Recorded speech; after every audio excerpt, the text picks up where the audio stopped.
Hey there, I'm Frank. I'm 68, and for years I just assumed waking up sore, tired, and a bit foggy was part of the aging process. I mean, that's what everyone says, right? But then I started noticing a pattern. I'd sleep 8 hours and still feel like I hadn't slept at all. Turns out the problem wasn't my age, it was my bedroom. The very space meant to heal me was hurting me. Today I'm sharing 5 things I found in that room that were quietly draining my health. Let me tell you something I wish someone had told me sooner. As we get older, sleep isn't just about rest anymore. It's recovery. It's how your body heals, how your brain clears out the fog, how your energy resets for a new day. But here's the catch. If your bedroom isn't set up to support that process, you're not getting the sleep you need. That was exactly my situation. I thought my bedroom was fine, clean sheets, soft lighting, quiet, but I still woke up feeling drained. The problem? Small things I never noticed were silently messing with my health, and once I fixed them, the difference was night and day. Stick with me. I'll walk you through all 5. Let's think about this for a second.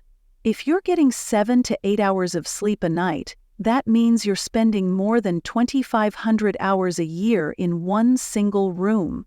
Now imagine if that room is filled with dust, stale air, or hidden irritants. You might not notice it right away, but your body does. As we get older, those little things have a bigger impact. Joint pain, poor breathing, foggy mornings. The good news is you can change it, starting tonight. The first, old pillows. Okay, first up, your pillow. Let me ask you, how old is it? Be honest now. 2 years? 5? Maybe longer? Mine was at least 5 years old. It felt soft, squishy, familiar. Like an old friend, right? I loved it. But here's the kicker. It was also a breeding ground for dust mites, mold, bacteria, and stuff I don't even want to name. I was sleeping on a sponge full of germs. Every single night, I laid my face into that mess. Then I'd wake up stuffy, itchy, throat dry as a desert, and I kept telling myself, Frank, you're just getting older, this is normal. But guess what? It wasn't. Dust mites live in warm, moist places, and pillows are their dream home. They feed on your dead skin cells and then leave behind waste that gets into your nose, eyes, and lungs. Sounds gross because it is. And mold? If you sweat in your sleep or live in a humid area like Florida, mold can quietly grow inside the pillow. You won't see it, you won't smell it, but your body will react. My skin? That started acting up too. Red patches, breakouts, random irritation. I kept switching soaps, blaming my razor and changing my pillowcase. Turns out none of those were the problem, it was the pillow itself. Absorbing oil, lotion, sweat, and everything else night after night. Now, I know it's hard to part ways with your pillow. It feels like part of your routine, but if it's over 2 years old, it's time to say goodbye. I replaced mine with a hypoallergenic memory foam pillow, something with proper support and antimicrobial protection. And here's the trick. Get a good pillow protector, not just a pillowcase, a real zippered protector that seals out all that dust and sweat. I also started washing both the case and protector once a week in hot water, not lukewarm, hot. That kills the mites and gets rid of buildup. And the difference? Oh, it was night and day. Within the first 3 nights I slept better. No more itchy throat, no more waking up with a stuffy nose. My skin cleared up too. And surprisingly, my neck felt better. The new pillow supported me way better than that lumpy old thing ever did.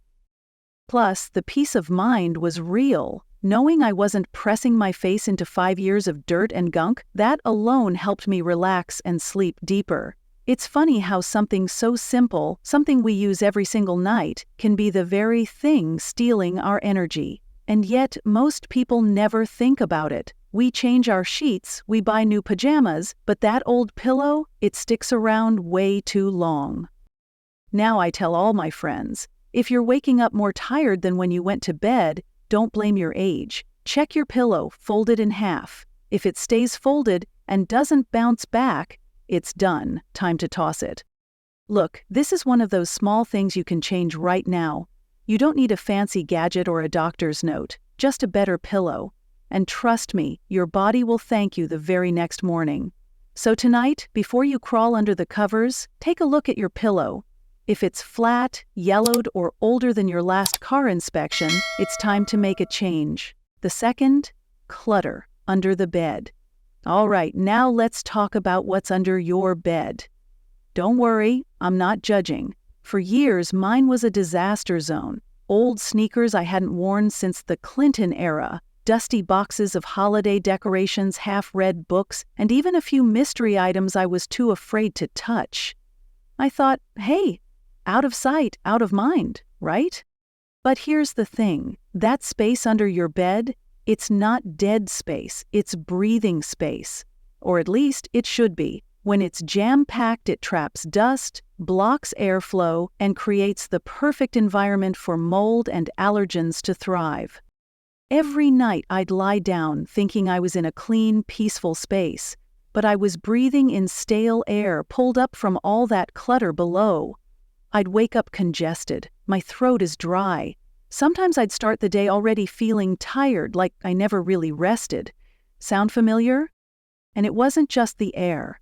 There's something psychological about sleeping above chaos. Even when you can't see it, your brain senses it. It registers the mess, the lack of order, and that sense of unease, it messes with your ability to relax deeply. I read somewhere that clutter equals delayed decisions, and boy did that hit home. I had been delaying dealing with that space for over a decade. So I finally tackled it, pulled everything out, vacuumed every corner, wiped it down, donated half the stuff, tossed the rest. The only things I kept were stored in clean, sealed containers, stacked neatly and not touching the mattress base. That very night, I noticed the difference. The air felt lighter. I fell asleep faster. I didn't wake up coughing or groggy, and the next morning, I felt more refreshed than I had in weeks. That's not an exaggeration. My body noticed the difference before my brain did. And just like that, I made it a new rule for myself: no clutter under the bed. If it doesn't serve a purpose and it doesn't breathe cleanly, it doesn't belong under there. Now, I get that space can be tight, especially if you live in a small apartment or share a room. But if you have to use that area, make it intentional. Use bins with lids, label them, clean around them once a month. Treat it like part of your sleep environment, not your garage. Another thing I started doing, letting fresh air in whenever possible. A cracked window, a small fan, even a diffuser with eucalyptus oil. It helps keep the room circulating and gives my lungs a break from the old recycled air. I also added a low-profile air purifier beneath my bed. Nothing fancy, just something to help the air move and filter while I sleep. And you know what? It felt like breathing fresh mountain air compared to the mustiness I had before. The takeaway here is simple. Just because you can't see it doesn't mean it's not affecting you. The air you breathe at night, the energy of the space, even the way your brain processes where you sleep, it all matters, and that space under your bed plays a bigger role than we give it credit for. So tonight, take 5 minutes, shine a light under there, pull a few things out, see what's hiding. You might find some dust, maybe a lost sock, maybe something you forgot you even owned, but more importantly, you might just uncover a better night's sleep waiting to happen. And once you clear it, keep it that way. A clean space under your bed is like a clean slate for your rest. Every breath you take during those 7 or 8 hours should be helping you, not hurting you. And sometimes all it takes is a flashlight and a little motivation. The third, scented candles and air fresheners. This next one really caught me off guard. I've always loved a good scent. You know the kind: fresh linen, warm vanilla, lavender after a long day. They make a bedroom feel cozy, calm, even luxurious. For a while, I had one of those plug-in air fresheners in every outlet. I'd light scented candles in the evening. My room always smelled amazing, like a spa, or so I thought. But here's the thing nobody told me. A lot of those sweet smells come at a cost. Most air fresheners and candles you buy at the store are loaded with chemicals called VOCs. That stands for volatile organic compounds. Sounds fancy, right? But what they really are is airborne toxins. They can irritate your lungs, mess with your sinuses, and even throw your hormones out of whack. I didn't believe it at first. I mean, come on, it's just a candle. How bad could it be? But I started noticing this strange brain fog in the mornings. Like I hadn't fully woken up. I'd get mild headaches, my eyes would water. I blamed allergies, old age, and even my coffee. Never once did I suspect the smell I loved might be doing the damage. Then I read a study online. It said those fragrance labels on products. They can hide dozens, sometimes hundreds of chemical compounds, none of which companies are required to list. And many of them stay in your air, your carpet, your curtains long after the scent fades. You're breathing it in all night long without even realizing it. So I did a little experiment. I unplugged the fresheners, blew out the candles, gave my room a day or two to air out, and then I slept like I hadn't slept in years. Woke up clear-headed, breathing easy, no headaches, no brain fog. It was wild how quickly the change happened. Now, I still love a good-smelling room, but I've found better ways to do it, safer ways. Essential oils are the real deal. A good diffuser, a few drops of lavender or eucalyptus, and your room smells great without the chemicals. Lavender helps you wind down, peppermint clears your sinuses, and eucalyptus, that stuff opens your lungs right up. If you're into candles, try beeswax or soy ones scented with essential oils. They burn cleaner, no toxic residue, they give off that cozy glow without compromising your health. Another thing I added? Plants. Sounds simple, but certain plants clean the air naturally. Snake plants, aloe vera, peace lilies, those are my go-tos. They absorb toxins while you sleep and release fresh oxygen. It's like having a silent air filter working for you all night long. One time, my granddaughter came over and said, "Grandpa, your room smells like a forest." That's when I knew I'd made the right switch. Clean air doesn't just affect breathing. It helps you relax, it helps you think clearly, it boosts your immune system. Your brain needs oxygen just like your lungs do. And when you're surrounded by chemicals, even the ones that smell good, you're putting your body under stress. So here's the bottom line. If your bedroom smells like a candle shop, it might be time to rethink things. Flip over the bottle. If it just says fragrance and nothing else, that's a red flag. Try going fragrance-free for a week. Use natural options. Open a window, let your body tell you how it feels, because sometimes the smallest change, like unplugging a scented device, can lead to the biggest shift in how you sleep, how you breathe, and how you feel. The fourth, heavy curtains. Let's talk curtains. I used to swear by blackout curtains. You know the kind, thick, heavy, totally shut out every ray of light. They made my room feel like a cozy little cave, perfect for sleep, or so I thought. For years I believed the darker the better. I kept those curtains drawn tight until late morning. I figured I was helping my sleep by blocking out the sun, but over time I started noticing something strange. I was waking up groggy. Even after 7 or 8 hours in bed, I felt drained, like I could just roll over and sleep another 3. At first I blamed it on age, that's what we all do, right? But then I read about the importance of natural light in the morning. Turns out our bodies need that early sunlight to reset our internal clocks. When the sun hits your eyes in the morning, it tells your brain, hey, time to stop making melatonin and start producing serotonin. Serotonin is your get-up-and-go hormone. It lifts your mood, it gives you energy, it helps you focus. But when you block out all the light, your brain stays in sleep mode. Melatonin keeps flowing, and your body just doesn't fully wake up. And that's exactly what was happening to me. I had trained my body to stay tired. No wonder I needed 2 cups of coffee just to feel human by noon. But the impact wasn't just hormonal. Heavy curtains can also trap air, especially if they're not cleaned often. They collect dust, hold humidity, and block airflow. All that stale, recycled air, that's what you're breathing all night long. And let's be real, older lungs don't handle that as well. I started waking up with a dry throat, my sinuses were always irritated, and my bedroom, it felt stuffy even when the rest of the house didn't. So I made a few changes, simple stuff really. First, I switched to light-filtering curtains. They let in just enough morning light to gently wake me up, but still give me privacy. Next, I started opening the curtains as soon as I woke up. Sometimes I'd open a window too, just to get some fresh air moving through. Even 10 or 15 minutes of natural light in the morning made a difference. The results were amazing. I started waking up more refreshed, my energy came back, I didn't need to drag myself to the coffee pot anymore, and my mood?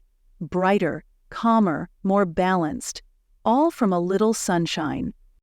Now, I know blackout curtains still have their place. If you live on a noisy street or work night shifts, they can be helpful. But if you use them, just make sure you're letting in some daylight too. Pull them open during the day. Let your body get what it needs. And don't forget to clean them. Once a month, take them down and shake out the dust.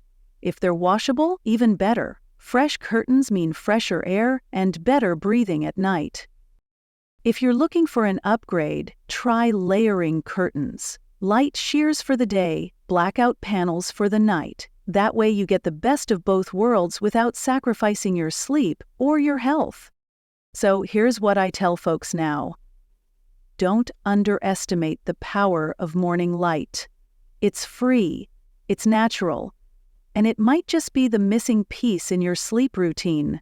A little sunlight, a little fresh air, and a room that helps your body wake up the way it's meant to. Give it a try.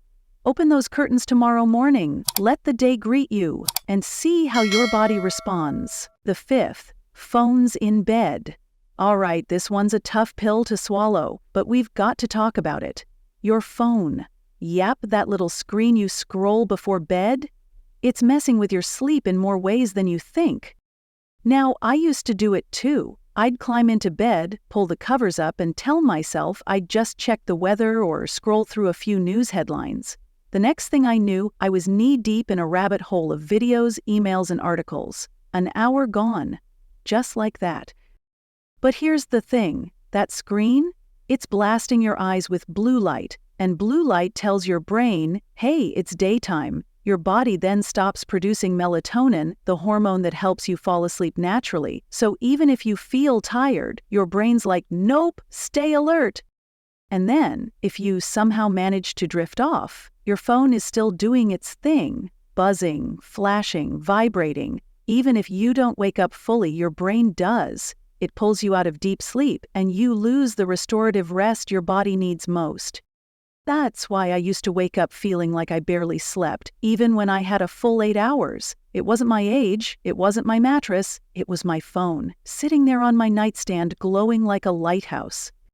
So one night, I tried something radical. I left my phone in the kitchen. Instead, I grabbed an old-fashioned alarm clock and a paperback novel. That night, I slept like a rock. I woke up before the alarm and actually rested. It was the best night's sleep I'd had in years. And since then, I've made it a rule. No phone in the bedroom. I charge it in another room. I stop screen time about 30 minutes before bed. I might read, stretch, or just sit quietly. And my sleep?